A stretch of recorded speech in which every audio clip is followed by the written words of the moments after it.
کسی کو دیا گیا دھکا گھوم پھر کر آئے گا آپ کی ہی طرف۔ یاد رکھیں، کامیابی کی سیڑھیوں میں کوئی لفٹ نہیں ہوتی، اعتماد کے ساتھ پلان کو لے کر خود ہی چڑھنی پڑتی ہے۔ حساب کتاب صرف رب نے صحیح لگایا، سب کو خالی ہاتھ بھیجا اور خالی ہاتھ بلایا۔ اپنے آپ پر بھی خرچ کیجیے۔ مالک بن نزلہ رضی اللہ عنہ فرماتے ہیں کہ رسول اکرم صلی اللہ علیہ وسلم نے میرے بدن پر پرانے کپڑے دیکھے تو پوچھا، تمہارے پاس مال و دولت ہے؟ میں نے عرض کیا، اللہ نے مجھے ہر قسم کے مال، اونٹ اور بکری عطا فرمائی ہے۔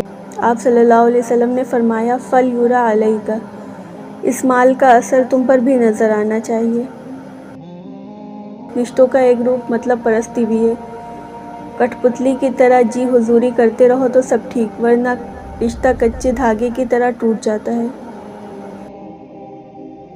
تعلقات کو ٹھیک کرنے کی کبھی کوشش نہ کریں، بلکہ اپنے مالی حالات ٹھیک کریں، تعلقات خود بخود ٹھیک ہو جائیں گے۔ زندگی نے دو چیزیں تو ضرور سکھائی ہیں، ایک تو اپنے میں خوش رہنا، دوسرا اپنے خدا کے سوا کسی سے کوئی امید نہ رکھنا۔ ہمیشہ اتنا خوش رہیں کہ دنیا پریشان ہو جائے۔ رزق ہو یا محبت، قدر نہ کرو تو اللہ چھین لیتا ہے۔ سکون دنیا کی سب سے مہنگی چیز ہے۔ مجبوریاں انسان کے شوق کھا جاتی ہیں۔ بعض دکھ انسان کو اندر سے کھوکھلا کر دیتے ہیں۔ موت نہ ہوتی تو کیسے پتہ چلتا کہ جانے والا کتنا ضروری تھا۔ مسکراتے رہا کریں، کیونکہ وہ ہمارے پیارے نبی پاک صلی اللہ علیہ وسلم کی سنت ہے۔ کسی کی معصوم ہنسی کے پیچھے درد کو محسوس تو کرو۔ سنا ہے ہنس ہنس کے لوگ خود کو سزا دیتے ہیں۔ یہ جو روح کی تنہائی ہوتی ہے نا، اسے کوئی ختم نہیں کر سکتا۔ یہاں اداس ہے ہر شخص، کوئی اندر سے تو کوئی باہر سے۔ زندگی میں کچھ واپس مل رہا ہے تو آپ کیا واپس لوگے؟ اور کتنی اداکاری کروں صاحب، خون جلتا ہے مسکرانے میں۔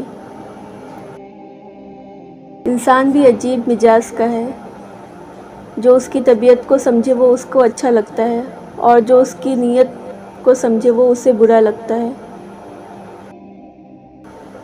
زبان کی نرمی الجھے ہوئے مسائل کو حل کر دیتی ہے۔ ہر انسان اوقات کے مطابق ڈستا ہے۔